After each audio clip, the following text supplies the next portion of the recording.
خيدم أو ما ملك لا بدو خان أكان سنجر أنا سام باس بر مالك أنا بدي أما نجيب فيتا مو نجيب فيتا أكيسا يدم مو فيتا أنا بدو أكيسا خلاص خيدم دو مالي ما ملك أبو خيدم سنجر خيد جاتين سام مالك أنا ركعت دي أيها اللي بكين يبدي باشانين كبادي دبا فرو يا دبا تكنا مرة أنت ليك بدي أنا نيكون قرتي أمتي أبولي سرب بيتي مالي أبولي سكرات كوجرا اللي تيمتي حتى أنتم مالي ورتين كم نتين كون أنتم مالي ورتين كم نو أبولي سرب بيتي سايبا كيري هذا نمني بلي سنجر قرتي أمتي السلام عليكم ورحمة الله وبركاته كم نيجي قبضني داود تخيل قال لي قال كيس نيجي قبضن أبديني سن راقبة mana warra darartu tinjira warra darartu dhufe khunillee mucaan khan adeera darartuuti Muhammad Jaanini khalee fideen gadda namni akkaan dhufe Muhammad laalu naaf hayyame isaa fi mucaa dubrii isaati jechuudha warroota gaafa san Muhammad qabee mana khala fide arraan tana gaa kunoo maallaqaas fideetiin jira maallaqallee fideetiin jira walaakin ammoo isa ol seeneetiin laalee akkasitti maallaqa keessanillee isin kafalaan jeeni kanarratti jechuudha naaf inni walii wajjirra an Muhammad wanniin kaameraa duratti as baaseef namni hedduun biyyoota garagaraa irraa dawwalee maaliif mucaa kana hin baasne maallaqa waan silaa barbaachisu kafalii baasina jiran kanarratti gaa sababa gartee itti mucaa kana hin baafne atis naaf himiyan waan biraa takka illee hin beeku namni kuni qoonqoo nyaachuutti hin jiru hidhamee hidhaa taa'u jiran gammaan tanaatti. Awwaala gaafadhu seebenima. Hayyee na fayyee. Ani amma wanni gamanaa fi akkana jettu hin jirtu beekadhu. Maaliif nuti duraanis maaliif gartee maallaqa sanii fidaa jetteeti gartee qalee fideen gaddallee hayyama sii goonee akka adduftuu san si taasifnee beekadhu.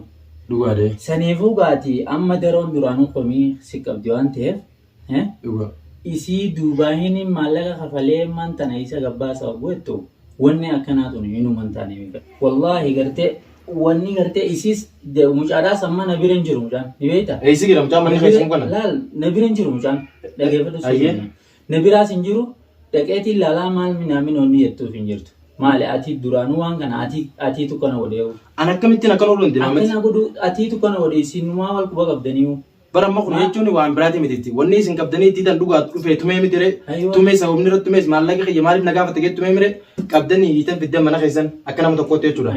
Eega mana keessan takka namni kun nyaata dhugaatii qaba obboleessa kiyya uffata meeqaa mucaan kun uffata gaafa kaleen taa'u jira harka duubatti hidhamee taa'u jira obboleessa kiyya hayya sanii fure kalee daraartuudhaan uffatumaan irraa jijjiirri jeetiin biraa deeme rabbis daabite doolaara dhibba shan fideefi. Booda galmee siif hima. Ati namni osoo nu harka jiru mucaa tana ni haa godhatee irraa hin qabu jaartii manaa qaba inni kuni. Deebi'ee dooraala siin fuudhee dooraala 700 irraa nyaate maallaqa san irraa nyaate deebi'ee isii tana tumee nutillee qabee kunoo kana akkana na godhettee gama keenya dhufte jechuu waan gootu dhabdee kana gaa amma qabne nuti osoo nu harka jiruu dhaadatee higa ani akkana yoon asumaa gadi hin bahu jee nama dhaadatu akkam goonee gabbaaf maallaqa sanuun finne maallaqa saniin fidaarra dhufte maallaqa saniis hin finne atiis akkanuma jiretettu. Siifinnummaanu walumaanu gartee siifinninis walqoo qabdanii wanni akkanaa hin taatu mucaalleen na bira hin jiru dhageeffadhu siifinima waan akkanaati wanni akkanaa hunduma hin taane. Maaliif hin taane wanni irraa barbaadda amma daraartuunis hin jirtu isiirra silaawaa haasoinuu wajjin haasoina isii duubaayii maallaqa kafalee baasaa minaamin wanni jettu hin jirtu jechuudha. Taakkasiiti tana amma asuma daabii waan akkanaa. Bar Muhammad wanni as dhaaban hin jirtuuti. Inni kun bara lubbuu namaati baabaa kiyya. Abbaan fedhee dhuganii balleessaa. Egaa waan tokko namni yoo balleesses deebi'ee katolchuus ilmuma namaati. Yoo ka'ee namni lubbuu wajjin walirraa ajjeeses namni deebi'ee nama isa waliin fayyisu ilmuma namaati na fakkaata. Si galtee afaanuma kanaani balleessaniis afaanuma kanaan tolchanis. Sirrii afaanii tolchaa afaanii balleesse akka namaatti dhuftee maaliif jechuun amma wanni kun waan guddoodha beekatu waan namni safaaxaa laayyoo tanan laaluu miti maaliif mucayyoo deengaddatu namti san dhuftanii namni tokkolleen kalaale hin jiru akka bilisaa namni godees hin jiru maaliif nuti waan qabeenya waan qabnu gartee itti baafneetiti tadalagatteellee dhabdeettumame sanirra waan keenya itti baafneeti wallaannee jechuudha nama takka jaree elgeessanii areerallee ittiin godhu duuba akkamiin arraan tana dhuftee isinuu mana hin jirtu jechuudha dhuftee anilleen kaleessamu san mana hin jiru ni maltaa yoo xiqqishoo waan ta'eef saniifu anamma silaa isiin gartee kanaatiin maallaqa san fiddee isiin na duubaa qabaaftuu taate khalaas ani isittuu hin fayyu beekadhu maaliif isiin ta duraanuu karaa irratti akkas godhee itti taphatee minaamin godhe ogguu isiin dhuftanii maal jettan wanni akkanaa kun hinuman taane tana si hojii hunnaasa'u nama. Awwa dhaggeeffadhu Maammed. Ani amma dhugaa dubbachuudhaaf hayyee namni dhufee daraartuu fuudhee mana hakimaa geessillee dhugaan hin jiru. Waan kana guutuu kan godhe isinumaa fuudhee mana hakimaallee geesse galatooma. Ani daraartuun gartee miidhaa daraartuutti isin fedhu. Isinis akka nama tokkootti obboleettii tiyya. Arrakkoo isinillee hin fedhu. Walaakin ammoo ni beektaa? Maamma akkanis ni tolchee hin badiin qabuutiti. Badii takkaan malee hidhamee taa'utu hin jiru. Saniifuu haa gabba'uu jechuu barbaadetti miti. Maaliif walaakin namni kun garteemi namni abbaan fedhuu ni balleessa. Eega gartee kaayyoon keessan guddaan maallaqa isii ta'e anilleen kaayyoon kiyya guddaan maallaqni isiidhaa deebuudhaan barbaada. Ani maallaqa kana deemeetiin obboleessa kiyya barbaadeetiin doolaara 500 gartee miti 400 kan hin qabu kiyya. Doolaara 100 kan namarraa liqeeffadheetiin fide. Haati mana Maammadilleen dhaqee akkana yaaboo mucaa jaarsee kee akkuma agartu kana gaa nama tumeetitti san gubbaa maallaqa namaa nyaatee hidhaa jira jennaan ani obboleessa kiyya maallaqa gartee jaarsee kiyya dhalaarraa nyaate deebi'ee khasaaraa inni dhalaarraa nyaate an deebi'een kafaluutiti tana siitu akka gootu beeka an keessan galuu naan jette hayyee walaakin ani immoo gartee akka nama tokkootti rakkoo namni naan beena keessan jira bareedaa kiyya rakkoo kana garuu isin narraa hubachuu dadhabdan. Awwa mee dhageessiifin hima. Ati amma dhaggeeffadhu akka namni silaa nama dhufu sani karaa guuttattee natti hin dhufne taakka jee nuti amma miidhama maaliif mucaan yoo tumamtee lafatti haftee sanii nu dhaadachuu jira jechuun inni kun maallaqa sanuu nyaatee higa karaarra deemee dhaadate isii barbaade karaa kaaniin ammas deebi'ee isii san tume dhuftanii ilaale haakima hin geessine maallaqa isii san hin finneef niin fidaa jettee tumaatis qaban guddoollee fidattee dhuftee maallaqa san fiddee akka bilisaallee goote maali waan silaa nuti haakima baafne sanillee akkas ilaalanii manguddoodhaan shalaganii akkasitti wanni godhanii beekatu. Maali wanni addi deemtuun doolaara 500 kan irraa fuudhe doolaara 700 nuti 200 maallaqa asii kanatti baafneeti 200 gartee itti baafneetiiti haakima geessi. Kuma 200 kaasee jechuudha. Hogguu akkasii duuba mee dubbiin tun isaa waliyyaa ati akkamiin si wajjiniin haasawaa weettee dhufte. Sabar kana booddee immoo anaaf yatii wal faana beekadhu. Anaaf yatii wal faana jiru.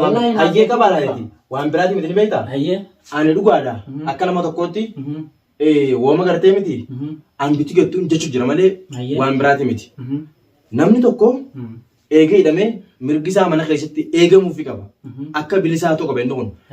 Nama miidhagaanii mana keessatti michoon tun kalee osoo nan bakka san dhaabbadduutti boo gurbaa hin gubba na biratti gartee miti. Na biratti akkana dhadhooyite. Ani Uggaasan isin tun dhalaadha isin mana jirtan karaa isin argatan si dubbisee deemna ginaan jetti. Garuu gizee isin akkasii na bira dhooyite garaan na dadhabe maami dheengadallee akkasuma na bira dhooyite. Isin sun fakkeenyaaf dhuftee uggaa isa kan na bira dhooyite isin tun dhalaadha. Isin mana jirtan yoon kee ani sitan kee harka micciiree fakkeenyaaf mucaa sanidha irraa kee deeme rakkoo biraa keessaan seena jeetin gartee miti.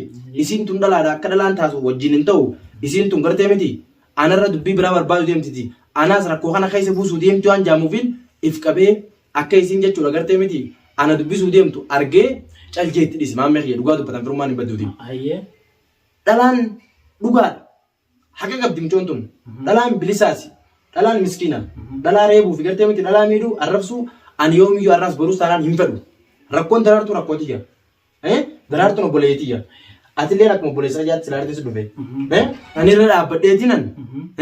Bakka kana dhufuu danda'e akka saahibaatti mucaan kun ana saahiba qaba isaaf daraartuullee namni wal barsiise dhugaadhaana. Amma dhagee wayiin siima ammayya. Maali?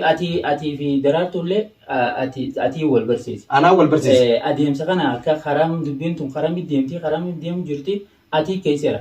Kan inni irra dawwalatee akka silaaman guddummaatti illee qonna baasi jeen sii beekadhu sii dubbii tana bocolu jira mee dhugaa rabbiyoon siime ati nama obboleettii qabu taate obboleettii manaa qabdaati. Silaa mataa kee taate silaa wanni kun sirra taate akkam jettee dubbattamee akkam jettee dubbatta amma namni asitti dhaadatu kadheen gadda dhufee isii karaa dalagaatii deemtu karaa qabee mana isii mana galtee dhufee manattume arraan tana yoo asii gabbee kanattuu asittuu dhaadachuu jiru akkamime eenyuun masulummaa irraa fudhatu ati jechaa ati wal barsiise dubbii tana inumaatu atumaa kana godhu jirtaati si hojjullee dubbii tana naasa'u kayinarraa deemamman. Waan takka illee natti naaseen akka namaatti manguddoo fidattee haasa'utti hin jirtu maallaqa san fiddee isii san akka bilisaa godhutti hin jirtani tanuma isaatii fi dha'uma isiin dhooyitee si mul'ataa mi'ati waan akkanaa na wajjin naasawini hayna biraa deemamaan si wajjin illee naasawu. Awo maammi dhageeffadhu wanta kan simaati. Waa takka illee naan himin boo. Narraa fuudhi baabaa kiyya. Ani gartee miti. Ani akka nama tokkootti rakkoolee seenuu barbaadu. Humnaan namaan biraa dhorkullee hin qaban. Si galtee? Ani wanni feete sunis waan feetanillee haana gootani jedhin bilbilaa illee si maradhi dhufi malee mana kana si duubaa illee hin dhufne. Tamam? Hayyama keetiin mana keessan kana dhufe. Wanni hayyama keessan mana keessan dhufe manni namaa tokko kabajaa qaba. Yoon jal'ee si duubaa mana kana dhufe hattuudhaan jaaman. Boru gartee miti. Anis rakkoo tana keessaa gartee miti. Harkaan qaba. Amma garuu rakkoo tana keessarraa duraan dhugaadha wal barsiise. Akka ilmi namaa tokko gartee miti muka mukarraan qoranii nama namarraan baranii jaan. Daraartuun galata guddaa namaa qabdi. Maammadii billaa maamma biraa illee galata guddaa qabdi. Garuu maammad gartee miti wallaalaa ta'ee gowwaa ta'ee gartee miti rakkoo hangana gahu keessa mataa isaatiif oofee seene. Si gartee? Gartee miti namni wallaalaan yoo wallaalaan tokko ka'ee waa balleesse namuma gartee waa beeku tolchaa boo. Nuti kun gartee miti diinummaa hamtuu walitti hin qabnu. Wanni irra wali dhufan gaa har'a baabel kenoo dhootiti. Inni illee gartee miti akkami waan san himtiidhaaf dhaqee tume mire dhufa isinillee hin qabdanii isallee gartee miti irraa kabaltaniif illeedha dhiira taatu gabbee gattanii hiitanii mana keessan. Galatooma. Kana maaliif gootan isin hin joon? Kana hunda wanni isa godhe badii ifii isaatiif seeneetu isa godhe malee namni lafaa ka'ee karaarraa shaararraa qabee isa fidee hidhuu jira.